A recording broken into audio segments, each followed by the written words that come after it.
Good morning, good morning, good morning. In case you missed yesterday's show, I'm going to do a quick recap. Yesterday's word of the day was perception, and that definition is the the ability to see, hear, or become aware of something through the senses. Also, it is a way of regarding, understanding, or interpreting something, a mental impression. Now, today you got a different word of the day, and I hope that you're ready for it. I am your host, Andy Graham, and I hope that you get on your walking shoes because we are getting ready to walk a long mile today on the road to wisdom. Let's go.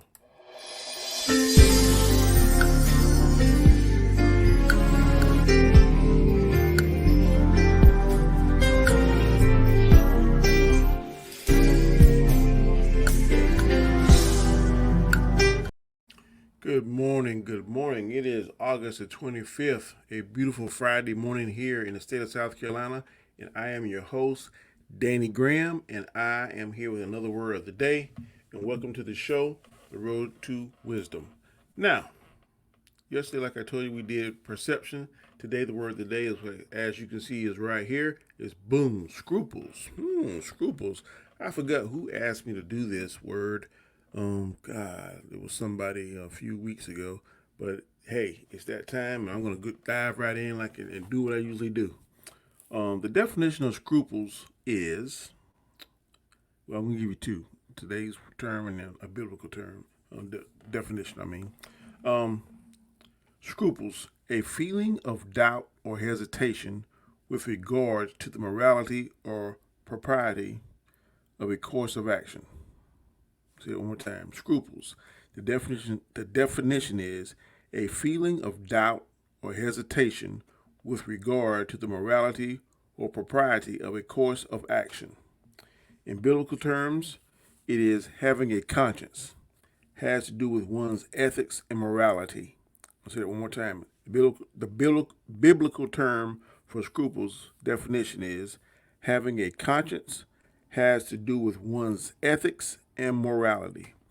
And today's scripture about scruples is coming from the book of Romans, the 15th chapter, in the first verse. And it reads as follows: Now we who are strong in our conviction and faith ought to put up with the weakness. I'm going to start again. I'm sorry. It comes from the book of Romans, the 15th chapter, first verse. It reads as follows: Now we who are strong in our convictions and faith ought to patiently put up with the weakness of those who are not strong, and not just please ourselves. Say that one more time. The book of Romans, the scripture reads, Now we who are strong in our convictions and faith ought to patiently put up with the weakness of those who are not strong and not just please ourselves. Scruples. Scruples basically is when someone has a conscience or not. Whether or not they can just do what they want to do, don't have a care, don't have a regret, just hey, I'm gonna go do this and I don't care what the consequence is. That's someone who doesn't have scruples. If you do have scruples, then you're gonna listen to that voice in the back of your head, or you're gonna listen to what people say. Look, man, you can't do this because the consequences are gonna cause ABC 1 2 3, and you don't want ABC 1 2 3. You want something that's peaceful. You want DEF 4 5 6. So individuals that don't have scruples, and we see that all the time in society, people will do things. They'll mess with another person's spouse. They'll steal money. They'll kill. They'll cheat. They'll lie. They're scamming. These people that scam all the time, these elderly people, sometimes not even elderly people, but they just scam, and just take people money. They have no scruples at all. And I don't. And there's some people. We had one at my office, and these individuals impersonated one of our deputies, and we were able to call that individual, and he pretty much said it. Hey, that's how I make my living. So I don't feel sorry for you. If I figure out and know that you got a certain amount of money, I'm going to try and use my skill set, my cunningness, my gift of gab, whatever it is, and I'm going to try and get some of your money. It is crazy. That person has zero scruples. So why are you going to try to sit here and take somebody's money dishonestly just because they have a lot and maybe you don't? So I've never been in that particular situation.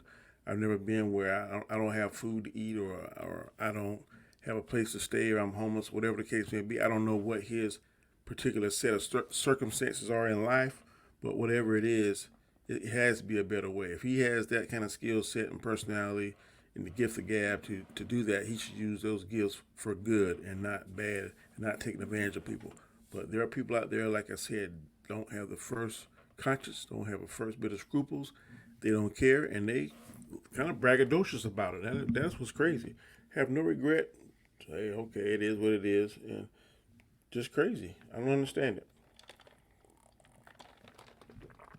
Um, just going to give you a few examples about scruples in the biblical text that some people didn't have scruples. If you all remember King Saul, King Saul was chosen, wasn't chosen by God. He was not God's first pick at all to be a king. But Samuel listened to his people, and they wanted a king. So they wanted someone that looked a certain way, a certain stature, a certain height, whatever. And Samuel saw the individual that fit that bill. Saul was a bit taller than the average person, and Samuel thought he was a good person. Samuel went to God on his behalf and said, "Hey God, this is who the people want. They want a king." And God really didn't care for it. He knew that Saul was not the person that he wanted to put in that position, but he gave him a chance anyhow. And he gave Samuel his blessing to pick Saul, and Samuel kind of handpicked Saul and said, "Hey, this is what you're gonna do." Blah blah blah blah. And eventually Saul became king. Well, at first he was okay, but then Saul had this arrogance about him. Saul did not want to follow things his God's way. He wanted to do things his way. First few encounters, I think the first big war that Saul had to uh, to tackle or came in his direction. Saul here went back to doing his old thing. I think he was a farmer, if I remember correctly. And then they went to the fields and told him, and then he finally started to act right a little bit, and then got confidence because God was with him at first, and he was able to defeat the people and did something very good that was pleasing to God. But then, of course, he got the big head. You know how things happen when we get the big head, and then he started doing stuff his way. There's a particular mission or something that when people were leaving, when Moses was taking the people out of Israel and was going to the Promised Land, there's a group of people that gave them a hard time. The Amorites, I think that's their name. I'm not good with pronouncing some of these tribes' names, but I think it was something like the Amorites, and they did not treat the people of Israel well. And God told them and said back then that I'm not going to do anything with you now, but it's coming. So prepare yourselves. It's coming. So he tasked Saul with getting rid of the Amorites, and he pretty much told him, kill everybody, don't let anybody live, and kill all the animals as well. Kill everything, exterminate everything. So Saul went there with his army, and they killed everything. They killed everybody except the king of the Amorites, and they didn't kill the best animals. They kept like the best bulls, the best lambs to themselves. Did not obey God, and God told Samuel, "Hey, look, he's not obeying me. I told him to do this, this, this, and he didn't do it." So Samuel went there, who was blessed by God and who was a prophet, and went and talked to him and said, "Look, you didn't do what God said." And he's like, "Yes, I did. Yes, I did." "No, you didn't. You're lying." And he was lying. Saul had no scruples. He thought that he knew more than God, that his way was better. He got the big head. He was just filled with all kind of hard-headedness, was filled with pride, and God is not like a prideful person. And so Samuel went to the king and killed the king and had all the animals killed. And from that time forward, God took his hands away from Saul. And it upset him. It upset Samuel so much he kind of went to a depression for a while. But then God gave him directions to go look for the new king, and that's when he found David. I'm saying all that whole story is because Saul did not have scruples. He did not have a conscience. He wanted to do his way. It didn't matter what God wanted. He's going to do it his way. And you see what happened. God took his hands away from Saul, and Saul ended up killing himself on the field of battle, if I remember correctly. Of course, there is the Israelites. The Israelites were in bondage for so long in Israel. They were slaves just because they outnumbered the Egyptians. And the Egyptians felt like, if we don't get them under control, we don't get them in a certain position, their numbers are going to be too great for us to handle. And then God sent Moses to free his people, and Moses completed God's task and God's mission. Led the Israelites out of Egypt. God performed miracle after miracle, and each time the Israelites would be happy and thankful at first, but then they would start doing stupid stuff, start just forgetting God's way, doing things they shouldn't do, eating things they shouldn't eat. Idolatry was crazy. They prayed and worshiped false gods, and it's just God did not like that. God performed miracle after miracle for them. One of the first miracles He did was to part the Red Sea. Now, if you see that now today, something parts the Red Sea, something parts the Pacific Oceans, something parts the Atlantic Ocean. Wouldn't that let you know that God is acting in your behalf and He's doing what He says He's going to do to try and get you out of the bondage, and that you should, common sense would tell you, I better pray to this person, I better worship this individual, I better worship whatever power is doing that, because things I'm seeing are out of the supernatural world, of the miracle world. And if someone is that powerful, I need to be on their side. I need to follow their rules. But the Israelites never did it. They always did stupid stuff. They would follow God's way, God's rule for a certain period of time, but then they would always go back and do stupid stuff. No scruples. No, we're going to do it this way. No, we're going to do this. No, we're going to have sex over here. No, we're going to eat this. Oh, this crazy stuff. No scruples at all. No conscience. They just did it like that. And then they just like, well, whenever we get in trouble, we'll just pray to God and He'll send somebody to save us. And it doesn't matter. We're His people. They took all that and they took advantage of God. They tried to do His will and His word when it's convenient, when it was convenient for them. That's not how it works. You got to do it every day, all day, even when it's not convenient, even when you're not feeling good, whenever. No matter how your situation, your emotional situation, your physical situation, God is God, and He demands a certain level of respect. He demands to be worshipped. He demands to be thanked, and then in return, He's going to give you the things that you need, and He's going to bless you beyond your wildest dreams. I definitely 1,000% believe that. Another example of someone not having scruples was Judas. Judas was one of God's hand-picked disciples, and Judas betrayed Jesus for 30 pieces of silver.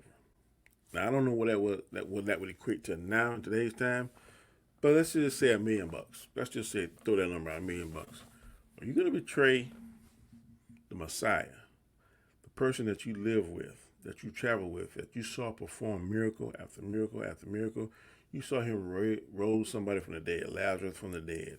You saw Him feed a multitude of people with 2 fish and 5 loaves of bread. You saw all this. You witnessed this. You saw Him walk on water. You witnessed Him walk on water.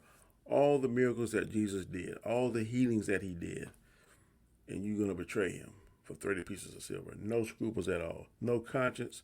But then he got, I guess, so overwhelmed and so ashamed that he hung himself. Craziness. No scruples. And last but not least is Mr. Satan. Satan was one of God's best angels at one time, but he wanted what God wanted. He wanted to be a top dog. And I think there's a saying I always hear: it's better to rule in heaven than to serve in. It's better to rule in hell than to serve in heaven. Have you ever heard that? I've heard that phrase before. It's better to rule in hell than to serve in heaven. And no scruples. The devil has no scruples. He's collecting his souls any which way he can. He's using underhanded stuff. He's using greed. He's using lust. He's using lying, stealing, cheating. It don't matter. Whatever he can do to convert you, temptation, whatever trick he can use to pull you to his side or pull you away from God, he's going to do it. Has no scruples at all. He doesn't even care about that. Doesn't have a conscience. Oh, excuse me. Water is good. And now I'm going to talk about things in today's time that I feel like individuals or countries or people don't have scruples. The Russians, the way that they're bombing these people in Ukraine, they're killing these people for what I can tell, for nothing. I don't understand what started this war. I don't understand what threat these people could be to the Russians. But they are just bombing them, killing them left and right, and then they're daring the world, if you help, we're going to start with you. If you help, And the United States is secretly, well, not secretly anymore because everybody know, but they're trying to help the Ukrainians, but they don't want to get involved in World War III. But it's like the Russians are, or something is prodding the Russians. World War III, World War III. When is it Satan? I'm just throwing that out there. But something is prodding, something is irritating the Russians. Putin, I don't know what's his problem, but something is irritating him, pushing him to do this evil stuff, just killing people needlessly for nothing. Um, there is a theory out here that these pandemics, the last one we had, the 19, I can't say it because it gave me a strike here on YouTube. But that pandemic we had here a couple of years ago, a lot of people think it's man-made. I do too. And then there is a rumor that there's another strain coming out in 2025 that's going to be even more devastating than this is, and it's supposed to be man-made. Well, that's what the theory is. And the theory for the man-made pandemic, I believe now, is that I think these scientists and people in the know, knowing that the Earth's resources are being used up at an alarming rate. I don't know whether or not they're trying to thin the herd. That's what I believe. They're trying to thin the population so the resources can last a little bit longer. Others think that they're doing it because it's going to make them money because whenever you make you have a disease, then you make a cure for the disease or something that's going to prevent the disease or something that is going to slow down the disease or help you cope with the disease. Then when that's patent, there's a lot of money to be made. And I don't know who made the money or who got the money for this last pandemic, but I heard somebody's pockets are getting rich. This line beyond belief. So I think that is a theory that some people are saying is why these man-made pandemics are being made. Maybe it is. A lot of people are associating these pandemics with Bill Gates. I remember years ago, President Obama and Bill Gates predicted this last pandemic a couple of years before. Now, how they get that information, how they know, I don't know. But those are things that's floating out here in good old YouTube land and things I've heard from different YouTubers, different content creators, things I've read. So, but if it is going on and people are doing this on purpose, then they have zero scruples, no conscience. How are you going to kill these hundreds of thousands of people? I know that, let's just say hypothetically, the resources are running out. There's more brain power. There's enough brain power on this planet that we can solve and make a way or create something that's going to help. And then if you're a believer, all the prayer power that we can put together to pray to God and say, look, save us. Let us change our ways. Let us walk away from all this wickedness. Let us not be Sodom and Gomorrah 2.0 because that's what the world looks like. That's what the world is coming to. And it is so, so sad. But like I said, that's the theory that's out there about man-made pandemics. And again, I want to reiterate before I go to my next point that if that is the case, then that is very, very sad and someone has zero scruples. Next thing they were saying too about the fires in the the fires in Hawaii. There's rumor out there that was done on purpose, that someone shot some kind of laser from the sky, from the clouds, from space. I'm not sure where they shot it from, which started the fire because my understanding and my research is saying that the fire started very abruptly. It was done like boom, started like it was not normal how this fire started. And there's rumors out there, if you go on YouTube and look and ask about it and try to research it, that it was some laser or something that was shot in Hawaii to do that. What's the purpose of that? I don't know. But the individuals that was saying this and reporting it was saying that every time something catastrophic or crazy or something happens, the rich people, profit from it. How they profit from it exactly, I don't know. But that is the theory that's out there, that the people in the know, the powers that be, if you believe in this group of people, there's a theory out there that a group of people, a certain number, they control every aspect of the world. They make the decisions, they pull the strings, they push the buttons. You heard the name Illuminati. I don't know if that's fact or fiction, but a lot of people have been throwing that around. There's a specific number of people in the world that has a say-so in everything that happens. That they'll make the call, they'll push the button, they'll pull the string, whatever scenario, whatever example you want to use, and they control the world. But if that is true, then again, they don't have scruples as well. Don't have a conscience. And the last thing I want to talk about is George Floyd, the murder, the needless murder. I think it was. I know it was from what I see. My opinion that he sustained by a police officer, Derek Chauvin. Derek Chauvin had no scruples. I mean, there was no reason. My understanding and my facts may be off, but they were responding to someone having a counterfeit money. I think a counterfeit $20 bill or something. Where we from, it don't take 4 officers to respond there. But my understanding is that it was 3 to 4 officers there, and then I don't know whether he was resisting or not. That I could see that it caused enough for someone to put their full weight on the man's back or whatever, and it ultimately led to his death. That was just crazy. I don't understand. And from the video that I saw, he was in a patrol car at one time, already contained, already handcuffed, and they pull him back out to do additional stuff. That was crazy, but he got justice. He's in jail now. He's been there for a long, long time. It's not justice enough for the family, and my thoughts and prayers go out to that family because it was a bad time, a bad look in the United States. But Derek Chauvin did not have scruples, did not have a conscience to do an individual like that. No one that wears the badge or the shield, that wears the shield or wears the star, should act in the way that he did. That is not. You use just enough force to detain the individual, make the arrest on the individual, or restrain that individual until you either 1, decide to let him go, 2, take him or her to jail, or 3, just look, this is a learning experience.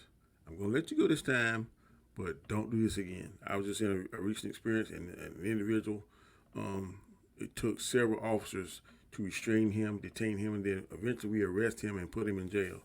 But we used just enough force to safely put him in the jail, in the patrol car, and to take him to the detention center. We did not use excessive force. We were very professional about it. But what Mr. Derek Chauvin did to George Floyd was not professional at all. Like he took some kind of delight in it or something, based on the video that I saw. And I don't know what changed his original. I'm assuming because everyone should. Sometimes you don't get into this profession for the right reason, for the right or the correct reason. But as you get in there, you start being able to help people, being able to cut through some red tape, being able to make some phone calls. Then that's someone that has scruples. I have scruples. I have a conscience. And sometimes there are calls that I can help. Sometimes there are calls we can't. But for individuals to especially be in this profession and don't have scruples, that really heats me up. And you shouldn't be in here. We should weed you out. In a lot of professions, that you need to have compassion, you need to have scruples, you need to have a moral foundation. You need to get up out of here if you don't have that particular foundation. And that's just my 2 cents on the word scruples today. I hope that whatever I said resonated with you, and that you definitely think about it and then work on your scruples. If you know people that don't have scruples, hey, look, pray for them because we all need to have a conscience. We all need to listen to that conscience. I think if we start listening to our conscience, we'll be a better people overall over the whole planet. But I'm going to end the show today by reading you a quote of the day about scruples. And the quote is this: "We live in a wondrous time in which the strong is weak because of his moral scruples, and the weak grows strong because of his audacity." That's a Dannyism. I'm going to say it one more time. Scruples. We live in a wondrous time in which the strong is weak because of his moral scruples, and the weak grows stronger because of his audacity. Hope you take that, analyze it, think on it, pray on it, do whatever you need to do, and also just remember that I'm here. Mr. Glass is half full, and I'm here with a positive message, a positive vibe, and I definitely want you to go and buy some shoes, some comfortable shoes, because it's going to be a long, long, long, long, long walk on this road to wisdom. You have a great weekend. Before I get out of here, look for a special video tomorrow. I got 2 subjects in my mind. I don't know which one I'm going to do, but I'm going to do it sometime between 7 p.m. and 9 p.m. tomorrow. So make sure you tune in for that. It's going to be a special edition. But until then, I'll be back Monday, same back time, same back channel. I hope you all have a fantastic weekend and stay blessed.